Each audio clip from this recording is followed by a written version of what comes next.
लो भाई, मैडम की फिर वापस से वही जनाब, मेरे जनाब, मेरे जनाब, मेरे जनाब को वैलिडेशन देने वाले फिर से जुमले शुरू हो गए हैं। और जनाब आ गए हैं अपना व्लॉग लेकर, और एग्जैक्टली जैसे कि मैंने कहा था। अब देखो, मैंने कहा था तो मैं यही बोलूंगी ना, मैंने कहा था। नहीं नहीं, मैडम के स्टाइल में मैंने कहा था ना। आपने अगर कल का पॉडकास्ट सुना होगा तो मैंने बोला था कि जनाब भी वो सारी चीज़ें दिखाएंगे और उनका टाइटल यही होगा कि अम्मी मिलने आई, क्योंकि चालू ने हमें दिखा दिया है कि अम्मी मिलने गई हैं, लेकिन मिलते हुए नहीं दिखाया। सिर्फ चालू ने अपनी क्लिपिंग शूट की, क्योंकि वो तो भाई साहब जनाब का जन्म सिद्ध अधिकार है, क्योंकि पापा उनका कंटेंट है, पापा उनकी पार्टी में आते हैं। और मैं बोल भी रही थी कि जनाब नहीं थे, मतलब वैसे वो इतना ज़्यादा डर रहे थे कि भाई मेरी मम्मी आएंगी और मम्मी नहीं देख पाएंगी। तो ऐसे में चलो ठीक है, वो डॉक्टर के नहीं गए। जब चालू उनको लेकर गई थी डॉक्टर को दिखाने के लिए तो वो वहाँ नहीं लेकर गए, बट एटलीस्ट हॉस्पिटल में तो वो होने चाहिए, जिसकी वजह से वो वहाँ पर रह रहे हैं इतने लंबे टाइम से, 20-25 दिन हो गए। पर मुझे लग रहा था, मैंने कहा ठीक है, हो सकता है हमें चालू के व्लॉग में देखने को नहीं मिला तो जनाब का कंटेंट बनेगा। तो एग्जैक्टली वैसे ही हुआ। तो टाइटल जो डाला है जनाब ने, अम्मी पापा से मिली दिल का निशान, रूहान बड़ा हो रहा है। वाह, वो तो हो ही रहा है यार, आप रोक थोड़ी ना लोगे। डे बाय डे बच्चे हर चीज़ नई चीज़ सीखते हैं। अल्हम्दुलिल्लाह for everything. Hi friends, welcome back to my channel. Channel में न्यू है तो चैनल को सब्सक्राइब कर ले और साथ ही साथ बेल आइकन प्रेस कर दे, जिससे कि हमारे आने वाली वीडियो की नोटिफिकेशंस आपको पहले ही मिल जाए। तो जैसे कि मैंने कहा था कि जनाब ने वहीं से शुरुआत की है और पापा वहाँ पर कुछ बोल रहे हैं, तो चालू अप्पी उनसे कुछ बोलकर निकलवाने की कोशिश कर रही है। मतलब ये तो देखो, तुम बात करने की कोशिश कर रहे हो तो तुम ऐसी बातें करोगे जो सुनने में ही बड़ी अजीब लग रही है। मतलब खुद ही कह रही है कि पापा रेहान कहाँ है, तो उन्होंने कहा सो रहा होगा।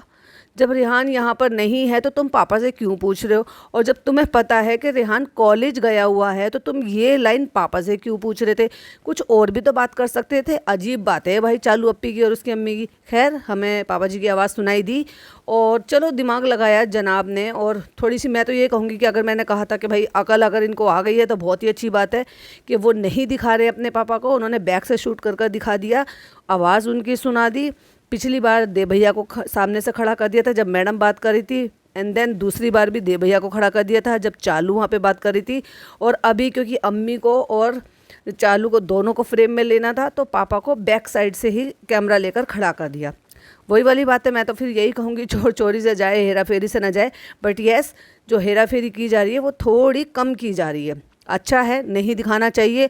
मैं इस चीज़ के लिए तो भाई यही बोलूँगी, क्योंकि अपने किसी भी माँ बाप को या लव वन को हॉस्पिटल के बेड में या हॉस्पिटल की ड्रेस में ऐसे दिखाना अच्छी बात नहीं है। क्योंकि बाद में उसका जो जिस हिसाब से वो सब किया गया था इनका, क्योंकि इनके लिए लोग फेवर में भी वीडियो बनाते हैं और इनको क्रिटिसाइज़ करने के लिए भी वीडियो बनाते हैं, लेकिन फेवर में वीडियो बनाने वाले भी अगर ऐसे ऐसे थंबनेल बना रहे हैं तो भाई ये बहुत ही गलत लगता है। खैर, तो जनाब ने दिखा दिया, कुछ जगह पे वॉइस ओवर किया, कुछ जगह पे पापा और अम्मी को बात करते हुए दिखा दिया।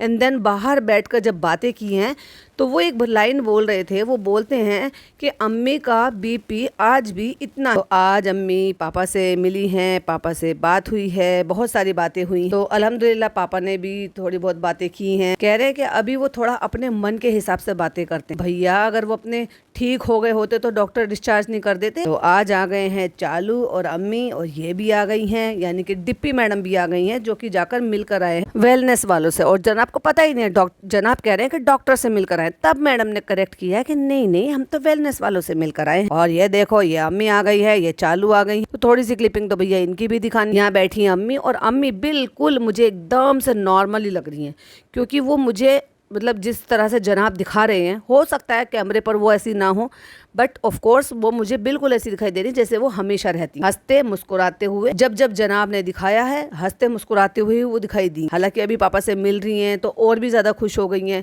तो अब इन्होंने, जनाब ने एक्सक्यूज़ दिया। जब मम्मी कह रही हैं कि बहुत अच्छा लगा, देखकर खुशी हो गई, तो आप एक बात बताओ भाई, किसी का हस्बैंड या किसी की वाइफ अगर बीमार है तो, और अगर मतलब जो लाइफ पार्टनर है उसको भी अगर बीपी का या शुगर का इशू होगा तो क्या वो जाएगा ही नहीं देखने के लिए? मतलब 24-25 दिन हो गए, ये कैसी बात हो गई? बीपी तो उनका घर में भी कंट्रोल नहीं हो रहा है दवाई लेने से, तो फिर डॉक्टर को आप दिखाओ कि आपकी मेडिसिन लेने के बाद भी फिर आपका बीपी जो है वो कंटिन्यूअसली इतना बढ़ रहा है, तो क्या वो अम्मी की सेहत के लिए अच्छा है? नहीं ना। तो दिखाओ ना आपको डॉक्टर को, क्योंकि जब आपका बीपी एक टाइम की मेडिसिन से नहीं हो रहा है तो सेकंड टाइम की मेडिसिन शुरू हो जाती है, दोनों टाइम की मेडिसिन शुरू हो जाती है। अदरवाइज वो दूसरा चेंज कर देते हैं और आपकी डोज को बड़ा घटा देते हैं, जिसके हिसाब से आपको प्रॉब्लम हो रही है। इसका ये तो कोई सोल्यूशन नहीं है कि भाई उनका बीपी बढ़ा हुआ है तो चलो उनको पापा से नहीं मिलवाएंगे। कितनी भी कंडीशन हो, जो हस्बैंड वाइफ ने जो रिश्ता इतना पार करा है ना, इतने साल पार करे हैं, एक दूसरे की हर एक चीज से वाकिफ होते हैं, तो दुख देखना नहीं देखना ये आप डिसाइड नहीं कर सकते कि वो देख पाएंगी कि नहीं देख पाएंगी। लेकिन अभी कुछ तो एक्सक्यूज देना ही था कि भाई नहीं आ रहे हैं, हम नहीं आने दे रहे, हम नहीं दिखा रहे। और इतनी ज्यादा फिक्र है तो क्यों नहीं अपनी अम्मी की दवाई का और डॉक्टर का खुद से ध्यान रख लो। और इनको तो ये पता ही नहीं है, मतलब भाई बहन एक दूसरे के ब्लॉग ही नहीं देखते हैं, इनको ये पता ही नहीं है कि इनकी अम्मी दवाई खाती ही नहीं है, तो ठीक कहाँ से होगा। मतलब कह रहे हैं कि दवाई लेने के बाद भी अम्मी का इतना बीपी है। अरे जाओ यार, तुम कैसे बेटे हो। और वो तो है ही चालू अपी बेकार बेटी। तो अम्मी कह रही हैं हमें बहुत अच्छा लग रहा है, बात कर रहे हैं, समझ भी रहे हैं। अरे भाई, जब ये था कि कंडीशन बहुत ज़्यादा ख़राब है और लोग ये सुन लेते हैं कि वेंटिलेटर पे है, तब तो ना जाने कितने दिमाग ख्याल में आते हैं, मतलब दिमाग में ख्याल आते हैं। और अगर वो इतने ख्याल आते हैं और उसके बाद अगर वो किसी को थोड़ा बेहतर कंडीशन में अपनी आंखों से देख ले तो ये और भी अच्छा रहता है, मिला देना चाहिए। और तुम इस चीज़ को डिसाइड कर कर बैठे हो कि नहीं मुझे नहीं दिखाना क्योंकि अम्मी को तकलीफ होगी। क्या पता अम्मी तुमसे, तुम्हारे कहने सोचने की समझ है उससे ज़्यादा मजबूत हो। बहुत कुछ झेला है, माँ है, एक सफ़र पार कर कर आई है। तो कहते हैं ये एक्चुअली ये भी आज अपने डॉक्टर के पास गई थी और ये डॉक्टर को दिखा कर आई थी। इन्होंने अपना बीपी, आज भी इनका बीपी 180 था। अब ये डिप्पी मैडम को बता रहे हैं कि हमारी माँ का बीपी 180 था।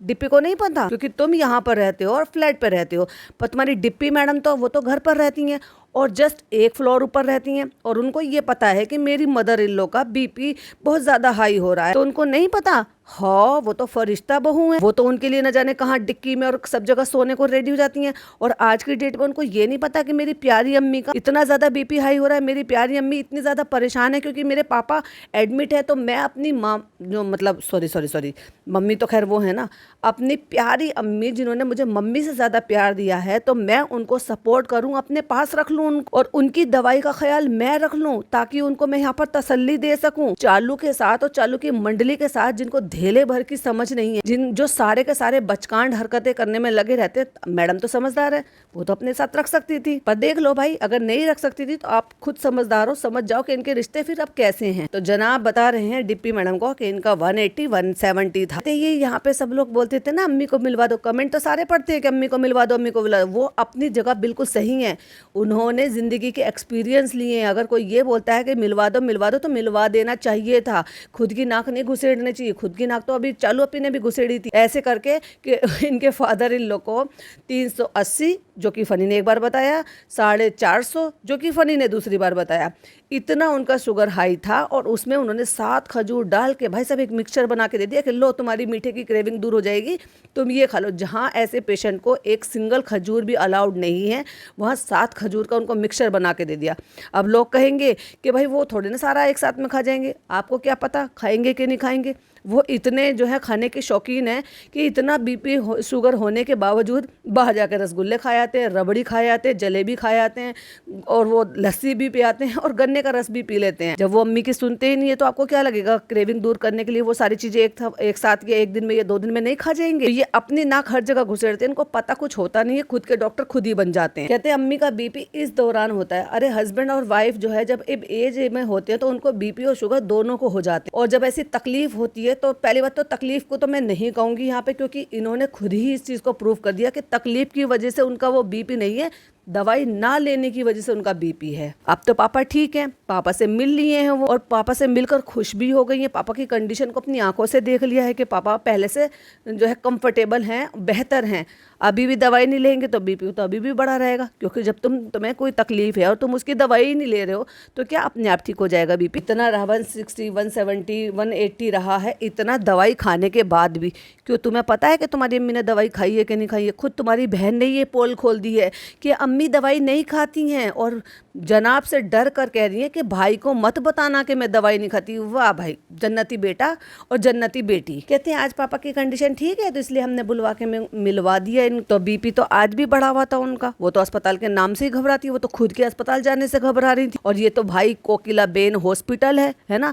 आपको पता है कि कोकिलाबेन हॉस्पिटल में दुनिया भर के पेशेंट आते, तो उनको देखकर तो जो पेशेंट को हॉस्पिटल से घबराहट होती है, इतने लोगों को देखकर तो और ज्यादा घबराहट होगी। तो फिर क्यों बुलाया था? एक बार पापा घर ठीक होकर चले जाते, वहीं पर ही दिखा लेते, वीडियो कॉल पे बात करा लेते। अब वो बताती जब तक यहाँ पे आ रही थी तो रास्ते भर इनको वो था, ये था, वो। अरे रहने दे भाई, ना ये बेटा अच्छा है ना ये बेटी अच्छी। ये सिर्फ जो कुछ करते हैं कंटेंट के लिए करते हैं, अपने हिसाब से बातों को मोड़ तरोड़ करके रखते हैं। किसके घर में ऐसा होता है? जो लोग मुझे सुन रहे हैं प्लीज जरा एक बार मुझे बताइए कि आपके घर में कोई भी, अगर आपके मम्मी पापा दादा दादी या नाना नानी जो कि जब अब एज में आ जाते हैं तो उनको बीपी और शुगर हो जाता है, कौन अपने पेशेंट के साथ ऐसा करता है कि उनको दवाई उनके हाल पे छोड़ देते हैं जब वो खुद नहीं ले रहे होते हैं? तो आपको जिम्मा लेना होता है। और बेटी से कह रही है कि बताना मत, और बेटे को पता ही नहीं है कि दवाई खाने के बाद भी अम्मी का बीपी कंट्रोल नहीं हो रहा। वाह यार, बड़ा अच्छा परिवार है ये। तो चालू पे बता रही है कि पापा, अम्मी को लगा कि यहाँ पे पापा नहीं है तो उन्होंने एक लंबी सांस ली, ये ली घबराहट। एक्चुअली इसको ये कहेंगे कि उनको घबराहट हो रही होगी। और अगर उनको घबराहट हो रही है तो तुम बच्चे किस काम के हो? अगर तुम्हारे माँ बाप को किसी जगह जाने से, कैसी चीज़ से या ऐसे अस्पताल से घबराहट हो रही थी तो फिर तुम्हें लाना ही नहीं चाहिए था, क्योंकि तुम अपने मम्मी पापा को ज्यादा बेहतर से जानते हो। इसका मतलब तुमने अलाउड किया, तुम्हें पता होगा कि तुम्हारी मम्मी की, तुम्हें फिर पता ही नहीं है कि तुम्हारी मम्मी की कैसी कंडीशन या कैसी कंडीशन हो सकती है। आधी बातें खुद ही अपनी पोल खुद ही खोल देते हैं अपने ही व्लॉग में। कहती है ये अम्मी का नेचर है कि जब पहले भी पापा हॉस्पिटल में रहे थे तो जब पापा जो है डेंजर जोन से निकल जाते थे तब आती थी अम्मी मिलने के लिए। भाई आज की डेट में कौन है? मुझे जितने भी लोगों ने कमेंट किए, पर्सनल डीएम किए, जिन्होंने अपने पर्सनल एक्सपीरियंस शेयर किए, फिर चाहे वो कमेंट में हो या डीएम में हो, किसी ने एक बार भी ये नहीं कहा कि हमने ऐसा किया जैसे जनाब और मैडम ये दिखा रहे हैं, बता रहे हैं। कोई ऐसा नहीं होता यार। अपनों के लिए ये नहीं पता होता कि इतनी सीरियस कंडीशन है, खुदा ना जाने आगे किस्मत में क्या लिखा। मतलब कोई अपना लव वन बीमार हो तो मुझसे पहले बीमार होकर बैठ जाओ, भाई ये बहुत अच्छी बात। फिर जनाब बताते हैं कि इस बात वो जो पापा की जो ना वो फेस पे सारी चीजें लगी हुई थी, ये सब ये बहुत ज्यादा, हाँ मैं मानती हूँ इस बार हो सकता है पहले से ज्यादा उनको प्रॉब्लम हुई हो, क्योंकि ये थर्ड टाइम है। ब्रेन में एक बार ब्रेन हेमरेज हुआ, सेकेंड टाइम पे ब्रेन स्ट्रोक हुआ एंड थर्ड टाइम वापस से ब्रेन हेमरेज हुआ। सो जो चीज़ पे ज़्यादा असर हुआ है, जो नर्व जिस पे ज़्यादा असर डला है वो उनका था वोकल का, और जिससे वो निगल नहीं पा रहे थे, बोल नहीं पा रहे थे। उसकी वजह से उनको गले में पाइप भी लगाया हुआ, फूड के लिए भी उन्होंने अलग से पाइप लगा हुआ था। तो ऑफ कोर्स वो और ज्यादा बुरा लग रहा होगा, देखने में नहीं सही लग रहा होगा। तो क्या ये सेम कंडीशन जब आप डिटेल में बताते अपनी अम्मी को, अब ये तुम्हारे हाथ में भी नहीं था और अम्मी के हाथ में भी नहीं था और ना ही तुम्हारा खुद का करा हुआ था, ये तो ऊपर वाले ने जैसे भी उनको तकलीफ दी है, डॉक्टर ने जिस जो बेहतरी लगती है उसके हिसाब से उनको वो ट्रीटमेंट दे रहे थे। तो डॉक्टर के ट्रीटमेंट से क्या घबराना, क्या दिखाना, क्या बताना, मतलब दिल को इस टाइम मजबूत रखना चाहिए। ये बात तो चलो मैं तो उनकी मम्मी के लिए कह ही नहीं रही, मैं तो इन दोनों पढ़ी लिखी औलादों के लिए कह रही जो अपनी अम्मी को ये सारी बातें अच्छे से समझा नहीं पा और वो घर डर रही हैं, घबरा रही हैं या व्हाटएवर आप कुछ भी समझ लो। तो सब चीज़ों का सोल्यूशन इन्होंने एक निकाला कि चलो हम आने नहीं देंगे अम्मी को और अम्मी आएंगी नहीं और ना अम्मी देखेंगी और देखे बगैर रह लेंगी।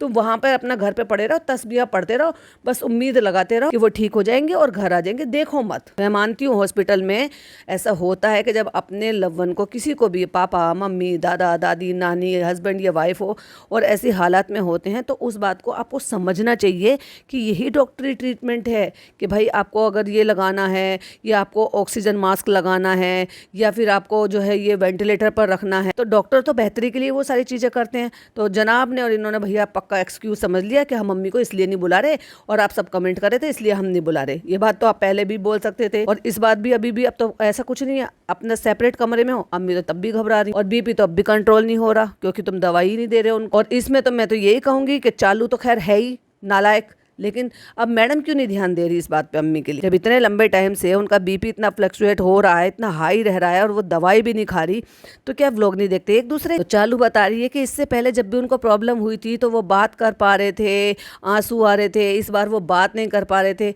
भाई इस बार बहुत ज़्यादा प्रॉब्लम हुई, इसीलिए लोगों को ये लग रहा था कि भाई ऐसे में जब पता ही नहीं है कि कितनी क्रिटिकल कंडीशन है, दिखा लो। बहुत सारे लोग कह रहे थे खुदा न ख्वास्ता कुछ हो जाता। ये देखो, मैं तो नहीं बोलूँगी, ना मैं अपने मुंह से मैंने बोला ना मैं बोलूँगी, बट यस, दिल को मजबूत रखना चाहिए ऐसे में, और देखना चाहिए था। अभी भी तो आए हैं ना, देख लिया, अपनी आंखों से तसल्ली हो गई।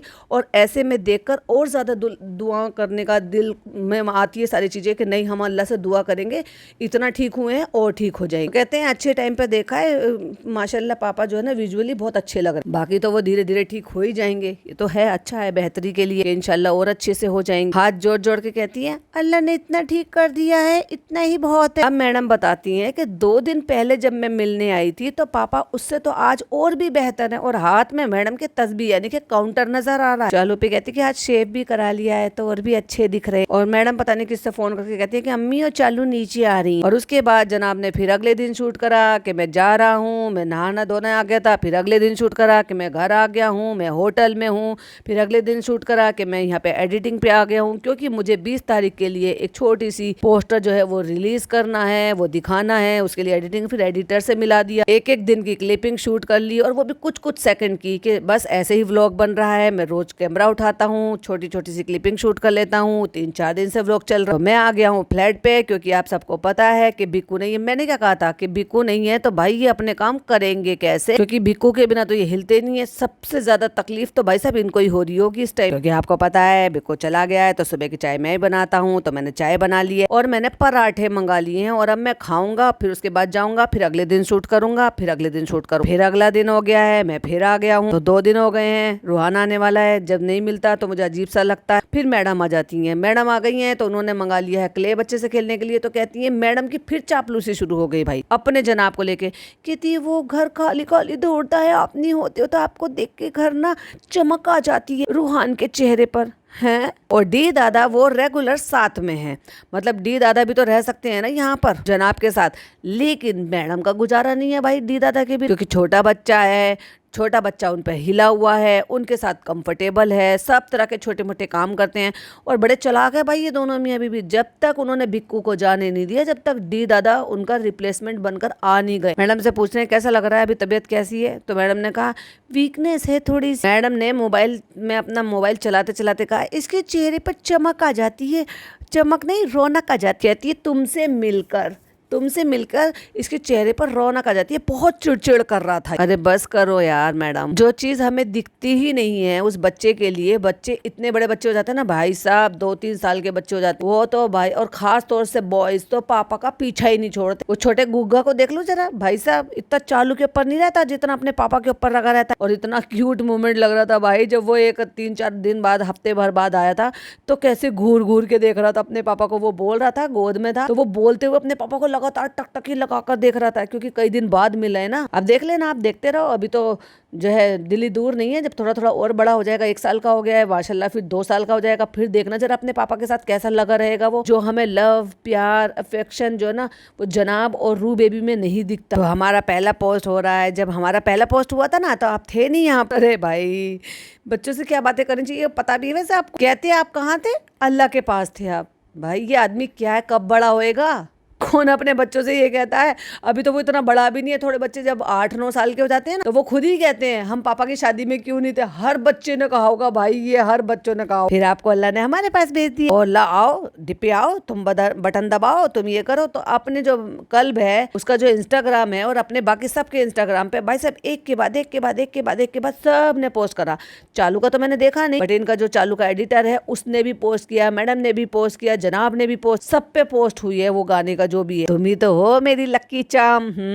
मैं एक्साइटेड हूँ इस चीज को करने के लिए। चलो चलो चलो बिस्मिल्लाह। रूहान अभी आपको समझ में नहीं आ रहा, मैं बताऊँ आपको, पापा का न्यू सॉन्ग रिलीज होने वाला है। बेचारे बच्चों को रिलीज का मतलब भी नहीं पता होगा। और एक बार बताओ, पहले जनाब ने ये हरकत की, अब मैडम ने, मतलब उसको पीछे से कपड़े पकड़ लिए, आगे से कपड़े पकड़ लिए, कपड़े पकड़कर बच्चों को उठा, और वहां से उठा के गुड़ गुड़ गुड़ गुड़ गुड़ गुड़ बेड पे, और यहाँ पे फिर मुझसे बोल रहा था रूहान के मुझे ऐसे उठाओ, मुझे वैसे पकड़ो। और भाई साहब ये बच्चा दिन पे दिन जो ना बहुत ही कमजोर हो रहा है। मुझे बिल्कुल ऐसे लग रहा है कि जैसे वाकई में इसकी ज़्यादा तबीयत ख़राब थी, क्योंकि उसमें बच्चे जैसे सूख जाते हैं ना, थोड़ा सा मुंह सूख जाता है, बिल्कुल वैसे ही दिख रहा था, जैसे आंखें अंदर को चली जाती है, वीकनेस दिखती है। तो अब इतना टाइम हो गया है, मैं फाइनल पोस्ट के लिए चला गया था और ये हो गया वो, तो रूहान जो है वो चम्बल डम्बल खेल के आ गया था और अब ये घर जाएंगे और मैं जाऊंगा पापा के पास। अब सोचो ये कितने घंटे के लिए बाहर थे, पहले यहाँ पर थे, फिर उसके बाद अपनी एडिटिंग पे गए 2-2.5 घंटे के लिए, फिर उसके बाद वापस यहाँ पे आए फ्लैट पे, और उसके बाद अब पापा के पास जाए। और जब से वो रू बेबी आया है, इसका चौथे कपड़े बदले हैं इसके। अगर आप देखोगे तो एक कपड़े पहन कर आया था, दूसरे कपड़े में ये रेडी हो गया था, और अब ये तीसरे कपड़े। 3-4 घंटे में 3-4 जोड़ी कपड़े कौन बदलता है भाई? कोई मुझे बताएगा ये चक्कर क्या है? और मैडम ने भाई साहब अपना पर्स तक पकड़ा दिया है भाई साहब डी दादा को।